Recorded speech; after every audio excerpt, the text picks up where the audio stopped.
어떤 부자가 숨을 거두자 그의 아들은 그 아버지의 비석에 글을 쓰려고 한 시인을 찾아갑니다. 그리고 그 시인에게 아버지 비석에 알맞는 글을 하나 써주세요 라고 요청을 합니다. 그 시인이 그러면 아버지의 인생이 지금까지 어떤 인생을 살아갔는지 아들에게 아버지의 인생에 대해서 물어봤습니다. 그러니 이 아들이 이렇게 얘기합니다. 제 아버지는 조용히 편안하게 사시다가 편안하게 돌아가셨습니다. 이렇게 대답합니다. 그리고 나서 시인이 그러면 사흘 후에 다시 오면 내가 묘비의 비명을 가르쳐 주겠다라고 얘기를 합니다. 그리고 3일 뒤에 아들이 그 시인을 찾아갔을 때 그 시인은 아들에게 묘비명을 이렇게 얘기합니다. 태어나다, 먹다, 죽다. 예. 여러분, 그 시인이 들었을 때는 아버지의 인생에 기억나는 것이 아무것도 없는 거죠. 그냥 편안하게 잘 살았다라고 하니까 태어나다, 먹다, 죽다. 이렇게 비명을 썼습니다. 여러분은 어떻게 기억되고 싶으십니까? 유명한 묘비문들이 있는데요. 이런 묘비명이 있습니다. 만일 내게 천의 생명이 있다 해도 그 모두를 한국에 바치리라. 이 묘비문은 조선에 온 지 8개월 만에 26세의 나이로 숨진 미국인 선교사 루비 캔드릭의 묘비문입니다. 그리고 선교사였던 리빙스턴의 묘비문은 이렇게 되어 있습니다. 아프리카의 성자 흑인의 아버지 데이비드 리빙스턴은 그의 봉사와 탐험을 끝내고 여기 잠들다. 당신이 오기 전에는 우리가 어둠 가운데 살았는데 당신이 가신 후 우리는 빛 가운데 삽니다. 여러분은 나중에 어떤 사람으로 기억되고 싶으십니까? 오늘 본문은 예수님이 십자가를 지시기 전의 상황입니다. 예수님을 살해하려는 음모가 유월절과 무교절 이틀 전에 이뤄지고 있음을 우리가 알 수가 있습니다. 1절과 2절 말씀에 그렇게 설명하고 있죠. 우리 1절과 2절 말씀을 같이 한번 읽어보겠습니다. 시작. 이틀이 지나면 유월절과 무교절이라 대제사장들과 서기관들이 예수를 흉계로 잡아 죽일 방도를 구하며 2절입니다. 이르되 밀란이 날까 하노니 명절에는 하지 말자 하더라. 유월절은 이스라엘이 이집트의 노예 생활로부터 해방된 날을 기념하고자 어린 양을 잡아 먹으면서 유대력으로 정월 14일 저녁에 지키는 절기가 유월절입니다. 그리고 무교절은 유월절과 연결되어져서 이어지는 7일 동안 누룩이 들어가지 않은 빵을 먹으면서 보내는 절기가 무교절 절기입니다. 두 절기 모두 하나님이 그의 백성들을 억압으로부터 해방시킨 사건을 어린 양의 희생을 통하여 기념하는 기간이었습니다. 마가가 오늘 말씀 가운데서 이 14장에 예수님의 죽음을 앞에 두고 이렇게 얘기하는 것은 예수님의 죽음을 이 유월절의 맥락에서 보는 실마리를 우리에게 제공을 하기 위하여서 이렇게 기록을 하고 있다고 볼 수 있습니다. 예수님은 계속해서 예루살렘을 돌아다니시면서 이런 여러 가지의 사역들을 하고 계셨습니다. 지금 예수님이 나타나는 이 시기가 예수님의 인기가 가장 많은 시기였습니다. 예수님의 영향력과 예수님의 인기가 점점 더 커져가고 있었고 예수님을 따르는 사람들이 점점 많아지는 그런 시기였다라는 겁니다. 대제사장들과 바리새인들은 이런 예수님을 그냥 내버려 둘 수가 없었다라는 거죠. 그래서 예수님을 죽일 방법을 이제 모의를 합니다. 근데 예수님을 당장 어떻게 할 수는 없습니다. 왜냐하면 그때가 오늘 마가는 분명히 그때가 큰 절기였다라고 얘기를 합니다. 우리로 따지면 큰 명절이었다라고 얘기하는 것이죠. 근데 그들이 예수님을 당장 죽이지 못했던 것은 이 절기를 절기답게 지키기 위해서 그러했던 것은 아닌 것 같습니다.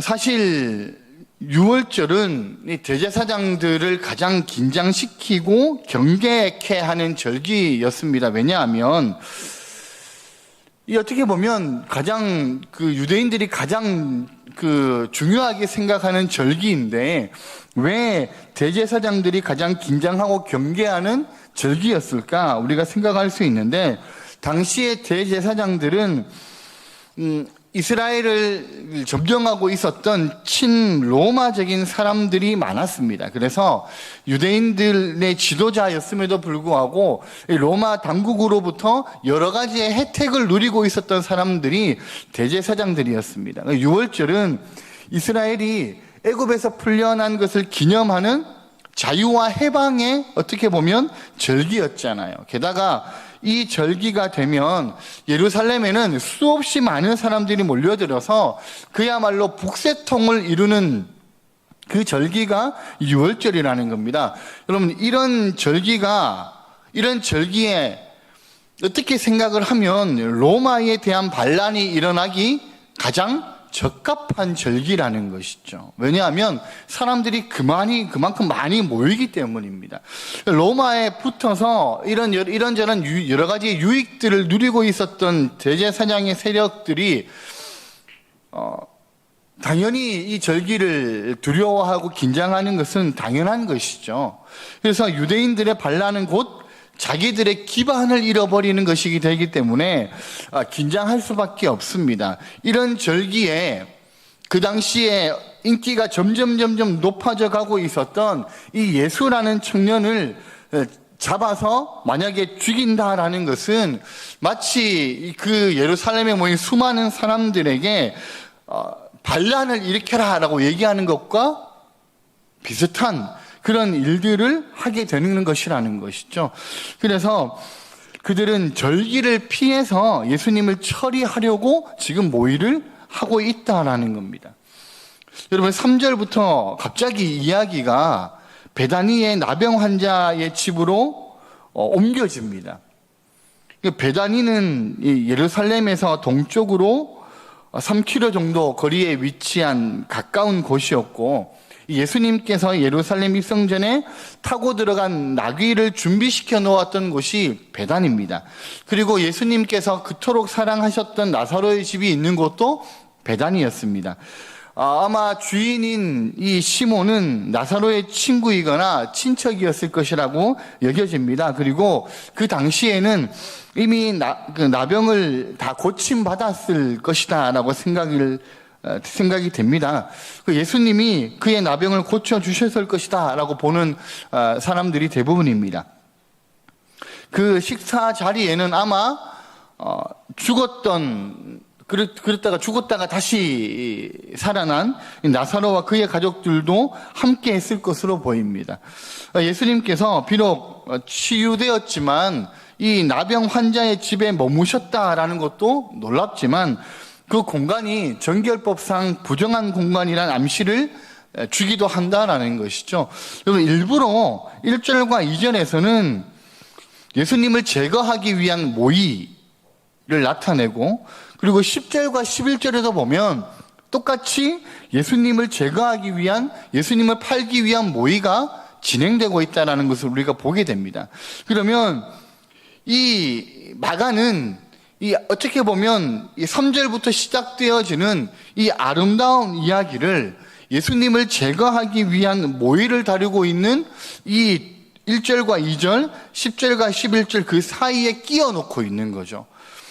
이것을 샌드위치 구조라고 얘기를 합니다. 그래서 샌드위치 구조의 진정한 주인공은 중간에 있는 내용이 될 수밖에 없는 거죠. 그래서 앞부분과 제일 마지막에 나타나는 이 부분과 대조를 이루는 그 모습들을 우리는 오늘 볼 수가 있습니다. 마가는 일부러 샌드위치 구조로 이 지금 3절부터 9절까지에 나타나는 내용의 이야기들을 더욱더 아름다운 이야기로 우리에게 전하여 주고 있다라는 것입니다.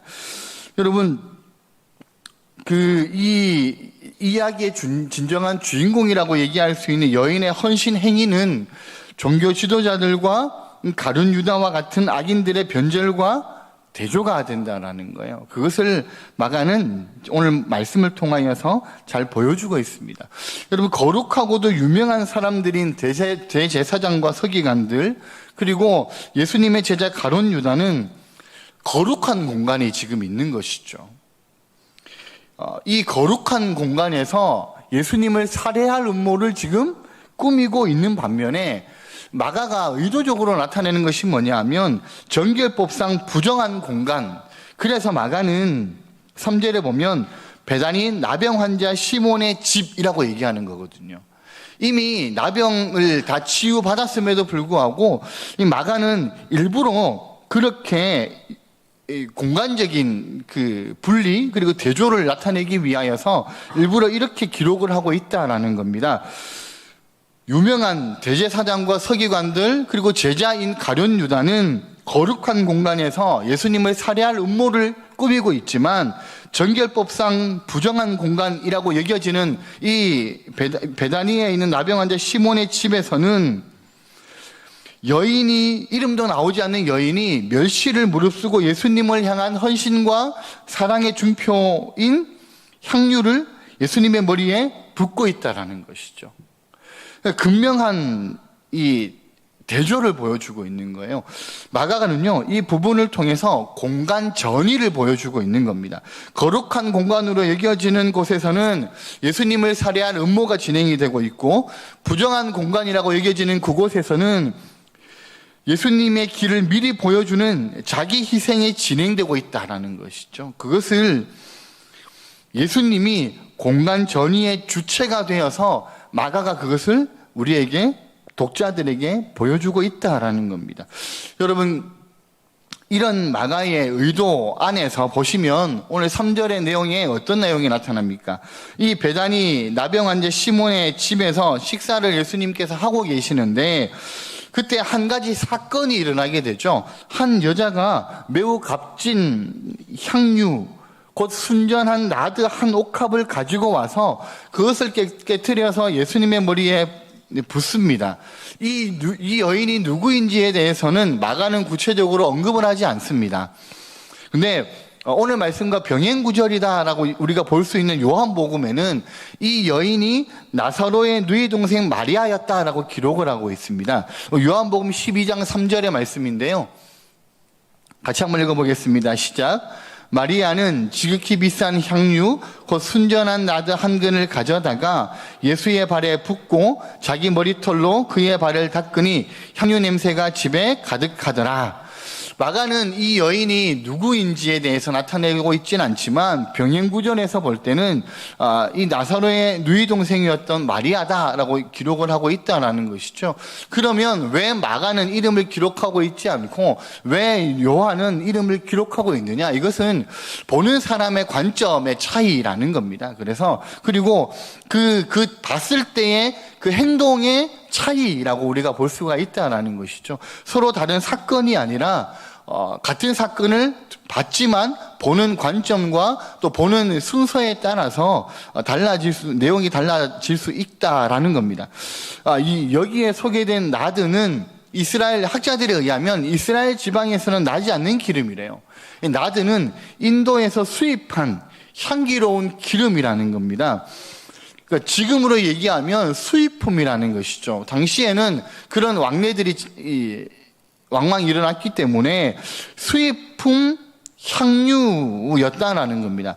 자, 수입품 향유인데 그러면 이 향유가 비쌌을까요? 안 비쌌을까요? 비쌌겠죠. 그죠? 제자들이 계산을 했는데 뒤에 보면 나오죠. 가룟 유다의 계산에 의하면 300데나리온 이상의 값어치가 있다라는 겁니다. 보통 기름의 용도는 첫째는 이 여인들의 머리를 가꾸는 데 사용이 되었고 둘째는 피부 미용에 사용이 되었고 근데 가장 많은 용도로 쓰이는 용례가 장례를 치를 때입니다. 그래서 이 기름은 여인들에게 있어서요, 굉장히 중요한 것이었습니다.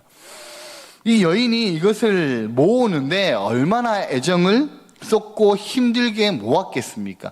학자들에 의하면 베다니라는 동네는요, 가난한 동네라 그랬어요.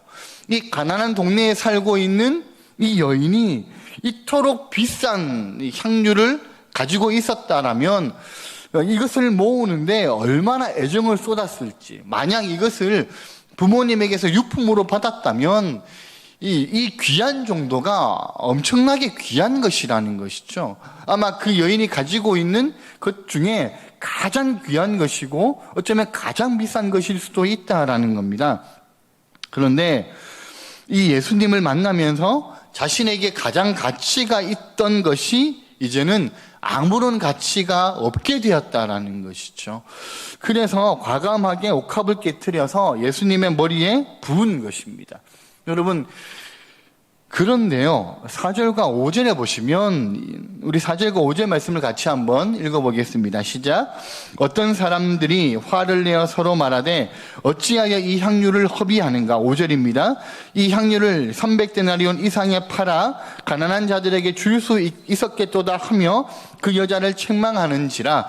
자, 여러분 4절에 보면 어떤 사람들이 화를 내어 이렇게 얘기합니다.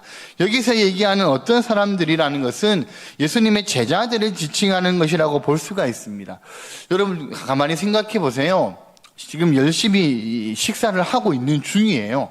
예수님과 제자들, 그리고 거기에 시몬도 있고요. 그 다음에 아마 나사로의 가족들도 초청이 되어 왔으니 같이 이 기쁜 마음으로 식사를 하고 있죠. 근데 갑자기 마리아가 되었던 어떤 여인이 되었던 간에 갑자기 이 옥합을 들고 예수님 머리에 기름을 부어요. 식사 도중에. 그러면 이게 정상적인 행동일까요? 정상적인 행동이라고 볼 수 없는 것이죠. 그러면 사실은 제자들이 첫 번째 반응이 어떠해야 됩니까? 예수님의 이렇게 당시 유대인들은 식사를 할 때 약간 비스듬하게 이렇게 누워가지고 이렇게 식사를 했거든요. 그러면 이 머리에서부터 얼굴까지 이 기름이 다 흐르지 않았겠어요? 그럼 제자들이 첫 번째 반응이 어떻게 해야 됩니까? 예수님의 제자들이라면 예수님 괜찮으십니까? 얼굴이 지금 이 기름으로 다 덮여버렸는데 좀 닦아드릴까요? 이런 반응이 사실은 먼저 나와야 되지 않을까요? 근데 이 제자들이 첫 번째 반응이 어떻습니까? 예수님이 어떤지는 전혀 문제가 되지 않습니다. 그냥 이 향유를 쏟고 난 이후부터 오로지 이 제자들의 관심은 어디에 집중되어져 있습니까? 이 향유에 집중되어져 있는 거예요.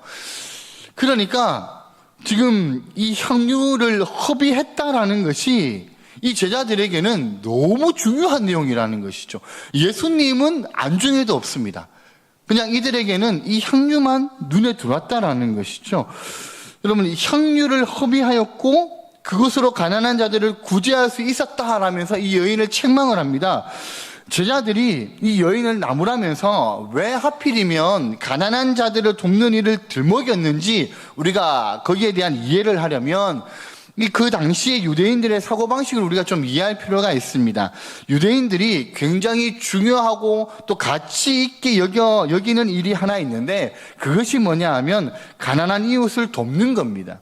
그리고 유대인들은 이 가난한 이웃을 돕는 선행은 내가 하늘에서 가장 큰 상급을 쌓는 일이다라고 생각했거든요. 게다가 이 중요한 절기 때가 되면 이웃을 돕는 일을 더욱더 중요하고 가치 있는 일로 생각하는 사람들이 유대인들이었습니다. 그래서 적어도 당시의 상식으로 본다면 유대인으로서 유월절을 지내고 있는 제자들에게 이 여인의 그런 행동은 충분히 어떻게 보면 비판의 대상이 될 수도 있다라는 것이죠. 근데 관점이 다른 거죠. 이 여인은 누구를 가장 존귀한 관점으로 보고 있는 거예요? 예수님을 가장 존귀한 관점으로 보는 거죠. 그래서 나에게 있는 가장 존귀한 것들을 예수님께 드리는 거예요. 근데 제자들은 무엇을 가장 존귀하게 보는 거예요? 향유를 가장 존귀하게 보는 것이죠. 이걸 예수님의 머리에 왜 깨트려나는 겁니다. 이 팔아서 가난한 자들에게 주는 것이 더 중요한데 그걸 더 가치 있는 일로 여겼다라는 것이죠. 그래서 이 비판의 대상이 될 수 있다라는 거예요. 사실 그 향유는 그렇게 한 번에 사람의 머리에 부어버리기에는 너무 비싼 거였습니다. 너무 값진 것이었다라는 거죠. 앞에서 우리가 얘기 나눴지만 300데나리온 이상의 가치가 있다라고 가룟 주도가 얘기하는데 300데나리온은 당시 기준으로 노동자 1년치 월급이었습니다. 임금에 해당되는 금액이었다는 것이죠. 오병이어 우리가 아시잖아요. 오병이어의 기적이 일어났을 때 예수님께서 너희가 먹을 것을 나눠주라 라고 얘기했을 때 제자들이 저 사람들한테 다 먹을 걸 나눠주려면 200데나리온은 필요합니다 이렇게 얘기하거든요. 그러면 300데나리온은 엄청나게 큰 금액이라는 거예요. 그러니까 5,000명을 다 먹일 수 있는 금액을 훨씬 뛰어넘는 금액이니까. 그죠? 네. 그 정도의 가치를 지닌 향유를 한 사람의 머리에 그것도 한 번에 다 쏟아 부었다라는 거죠. 제자들은 그런 그 여인의 무모하고 어리석은 행동을 도무지 이해할 수가 없었다라는 겁니다. 그래서 그 여인에게 화를 내고 나무라는 것이죠. 왜 그랬냐? 그리고 예수님 역시 예수님께서도 중요하게 생각하셨던 가르침이 뭐냐면 가난한 자들에게 자비를 베푸는 것이 제자도의 일부분이다라고 얘기를 하시고 그런 가르침을 주셨거든요. 그래서 이 제자들이 더욱 그런 반응을 보였을 수도 있습니다. 근데 이 제자들의 반응과 다르게 예수님의 반응이 전혀 다르게 나타납니다. 6절의 말씀인데요. 우리 같이 한번 읽어보겠습니다. 6절입니다. 예수께서 이르시되 가만두라. 너희가 어찌하여 그를 괴롭게 하느냐. 그가 내게 좋은 일을 하였느니라. 자, 제자들의 평가는 네가 잘못했어. 왜 그렇게 값진 것을 쓰잘데기 없이 예수님의 머리에 왜 쏟아붓냐 이렇게 책망을 했다면 예수님의 평가는 제자들의 평가와 완전히 다르다라는 거예요. 그런데 여기서 주목해야 하는 단어는요, 내게라는 단어입니다. 이 단어는 많은 사람의 오해에도 불구하고 그 여자의 행동이 칭찬받을 행동이 되는 까닭을 분명히 보여주고 있다라는 겁니다. 즉, 이 여인이 다른 사람이 아니라 예수님에게 유익한 일을 하였다라는 것이죠. 제자들은 그 여인의 행동을 자신들의 틀에 맞추어서 평가를 했거든요. 그래서 당신 그거 너무 낭비한 거야. 그걸 허무하게 날려버렸어. 라고 얘기를 했겠지만 예수님은 이 여인의 행위를 예수님 자신과 관련하여서 평가하셨다라는 겁니다. 구체적으로 예수님과 관련된 그 일이 예수님을 장례하는 것이다 라고 예수님이 말씀하시다라는 것이죠. 예수님은 지금까지 제자들과 3년의 시간을 함께 보내시면서 이 누누이 제자들에게 자신의 죽음에 대해서 말씀을 하셨습니다. 우리가 읽었던 말씀 24장 1절의 말씀 그 앞에도 보면 이미 예수님께서 제자들에게 2번이나 자신의 죽음에 대한 말씀들을 하고 계시는 것을 우리가 볼 수가 있어요. 때가 되면 내가 사람들의 손에 넘겨져서 죽게 될 것이다 라고 말씀하셨고 자신의 목숨을 대속물로 내어주실 것이다 라고 말씀하셨다라는 거죠. 근데 이 제자들의 귀에는 예수님의 그런 말씀이 전혀 들리지도 그리고 깨닫아지지도 않았다라는 겁니다. 그저 그들이 생각할 때는 어떻게 하면 우리가 좀 더 높은 자리를 차지할 수 있을까? 어떻게 하면 예수님께서 이제 통치자가 되셨을 때 우리가 어디쯤 올라가서 앉을 수 있을까? 그런 쓰잘데가 없는 생각들을 제자들이 하고 있을 때였다라는 겁니다. 때로는 예수님께서 자신의 죽음에 대해서 말씀을 하시면 그 이야기를 기분 나쁘게 반응하기도 했다라는 거예요. 제자들은 예수님의 죽음과 장례를 전혀 준비하지 않았습니다. 예수님이 죽을 것이다 라는 생각조차도 하지 않았다라는 것이죠. 근데 이 여인은요, 예수님의 머리에 그 값비싼 향유, 어떻게 보면 자신이 가지고 있는 것들 중에 가장 귀한 것, 자신의 전부라고 얘기할 수 있는 것, 어쩌면 진짜 비상시에 요긴하게 사용될 수 있는 그 나트 한 병 전부를 아낌없이 예수님에게 쏟아 부었다라는 겁니다. 십자가의 죽음을 앞두고 있었던 예수님께는 이러한 이 여인의 행동이 아주 특별한 의미로 받아들여졌다라는 거예요. 8절에 보면 예수님이 이렇게 말씀하시죠. 8절 말씀을 같이 한번 읽겠습니다. 그는 힘을 다하여 내 몸에 향유를 부어 내 장례를 미리 준비하였느니라. 예수님께서 이렇게 말씀하시는 거예요. 이 여인은 자기가 할 수 있는 전심의 힘을 다하여서 자기에게 가장 고귀하게 여겨지는 그곳으로 내 몸에 부어서 내 장례를 미리 준비했다. 이렇게 말씀하셨다라는 겁니다. 예수님이 보시기에는 이 여인은 쓸데없는 일에 귀하고 값비싼 향유를 낭비한 어리석은 여인이 아니라 오히려 이 여인은 그 누구도 예수님을 위하려고 하지 않고 또 할 생각도 하지 못했던 제자들이 하지 못한 그 귀한 일을 한 여인이었다라는 거죠. 그것이 예수님의 평가였다라는 겁니다. 여러분, 우리가 신앙생활할 때 조심하고 우리에게 위험한 것이 있는데 그건 뭐냐면 내가 가진 틀에서 누구를 바라보는 것이죠. 그리고 누구를 평가하는 겁니다. 그 사람이 좀 이상하고 경건스럽지 못하고 불편하게 느끼는 것, 그것이 나에게 좀 느껴진다 할지라도 어쩌면 다른 성도들의 선한 행위와 동기를 깎아내리는 경우도 있을지 모른다라는 겁니다. 내 틀에 맞추어서 그 사람들을 판단하고 그 사람들을 행동들이 혹은 하는 모든 것이 가치 없는 것이라고 우리가 판단할 수도 있다라는 거예요. 근데 우리가 그렇게 하지 말아야 될 이유가 뭐냐면 우리가 볼 때는 그 사람이 하는 일이 하찮고 어쩌면 중요한 일인 것 같지 않고 어쩌면 우리가 보기에 좀 불편하다라고 생각할 수도 있지만 하나님께서 보실 때는 그는 힘을 다해서 내게 좋은 일을 했다라는 평가를 들을 수도 있다라는 겁니다. 그래서 우리의 틀 안에 맞추어서 다른 성도들을 우리가 생각하지 말아야 된다는 것이죠. 여러분, 그러면 이 여인은 예수님의 죽음을 미리 알아서 이렇게 행동을 했을까요? 그렇지 않습니다. 절대로 이 여인은 예수님께서 죽으실 것이라고 미리 생각하지 않았다라는 거죠. 그러면 이 여인이 예수님에게 그 비싼 향유를 왜 부었을까요? 물론 머리카락은 그 유대 사회에서 사람의 영광을 나타내고 상징으로 여겨지기 때문에 거기에 향유를 발라주는 것은 이 손님을 환대하는 방법 중에 하나였다 그래요. 그러니까 발라주는 것. 그러니까 조금 손에 조금 적셔가지고 이렇게 발라주는 것은, 그것도 머리카락에 발라주는 건 손님을 환대하는 방법 중에 하나였다라는 겁니다. 근데 이렇게 한 병을 다 쏟아붓는 것은 사실은 민폐일 수도 있다라는 것이죠. 예의가 아닐 수도 있다라는 거예요. 그런데 이렇게 많은 양을 머리에 쏟아붓는 것은 특별한 의미가 있는 행동으로 예수님께 비추어졌는데, 우리가 구약 성경에 보면 그런 행동들이 나타나는 것을 우리가 볼 수가 있죠.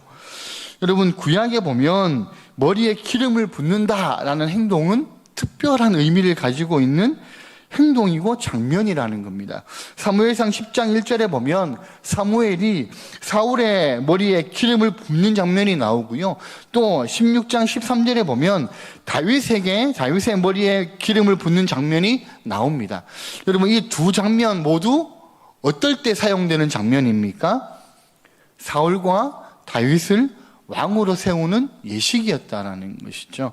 우리가 예수님을 메시아 혹은 그리스도라고 부르는데 원래 이 말 자체가 기름 부음 받은 자라는 의미를 가지고 있는 거잖아요. 그러니까 기름 부음 받은 자라는 의미를 가지고 있다라는 말은 그 의미 안에 왕이라는 뜻이 있다라는 겁니다.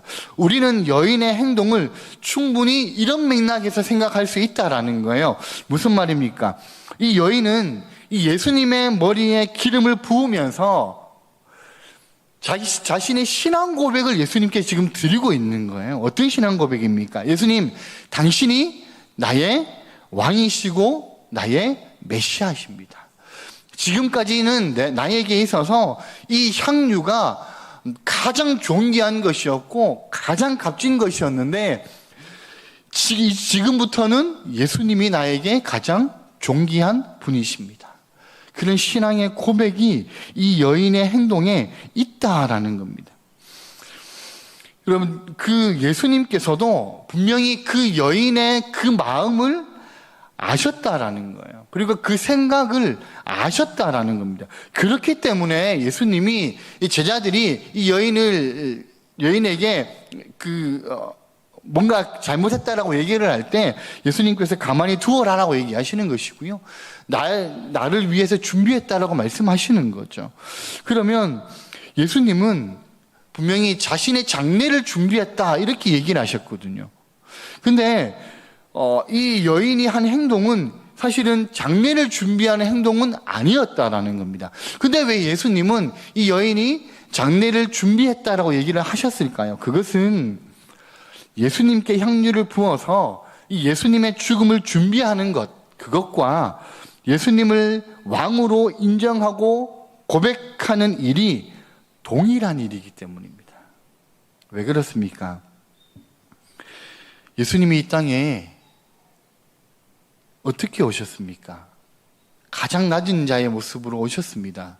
그런데 우리를 위하여서 예수님이 들림을 받으셨죠. 어디에서 들림을 받으셨습니까? 십자가의 지심으로 들림을 받으셨다라는 거예요.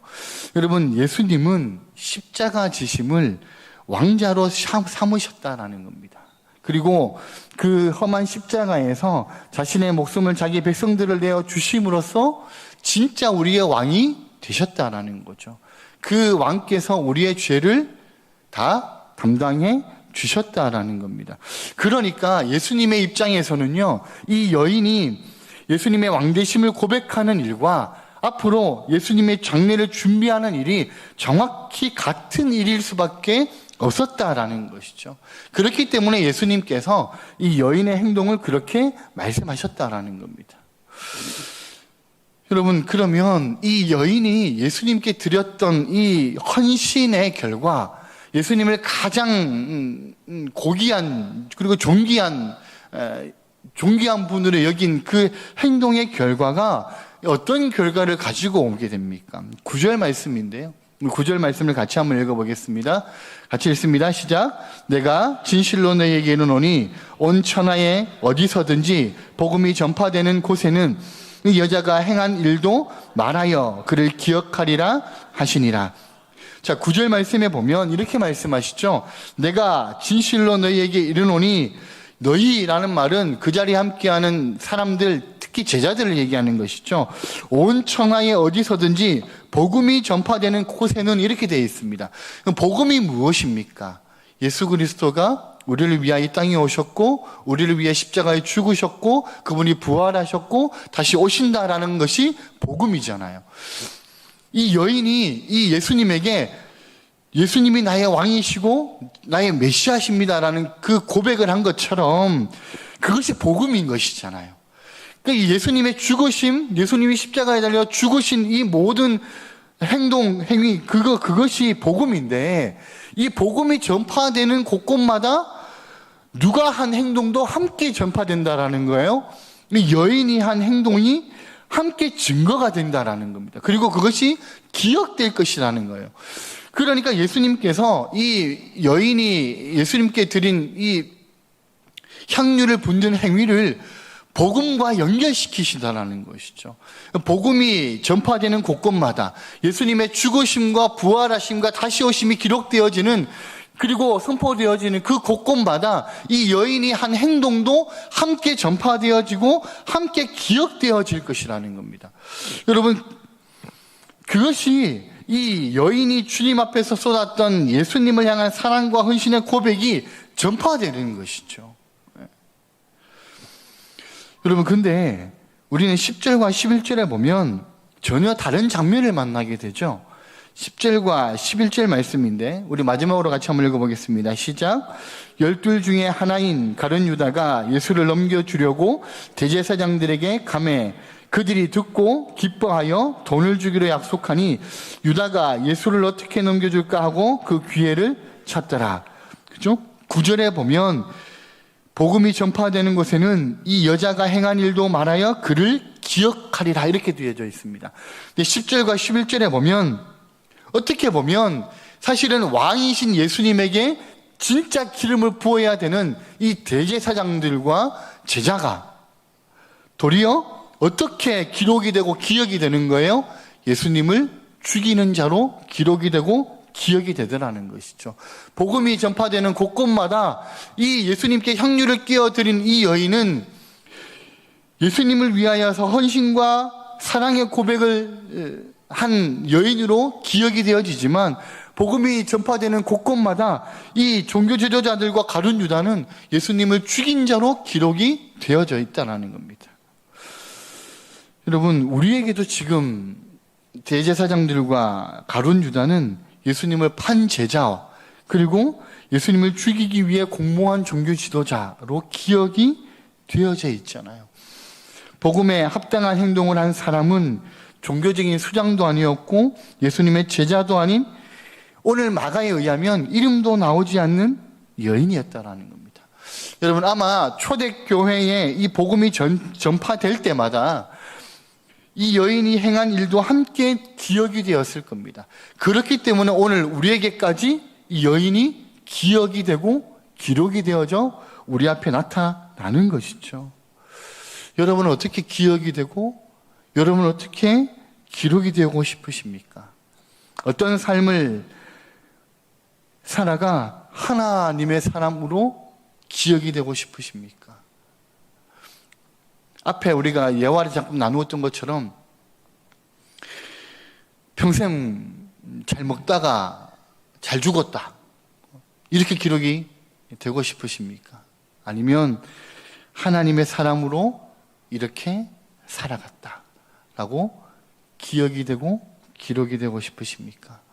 오늘 예수님께 향유를 끼어드린 이 여인처럼 복음에 합당한 삶의 모습과 예수님이 가신 그 길을 순종과 헌신으로 살아가셔서 주님 앞에 힘을 다하여 좋은 일을 한 하나님의 자녀로 기억되시는 우리 모든 성도님들의 삶이 되시기를 예수님의 이름으로 축복합니다.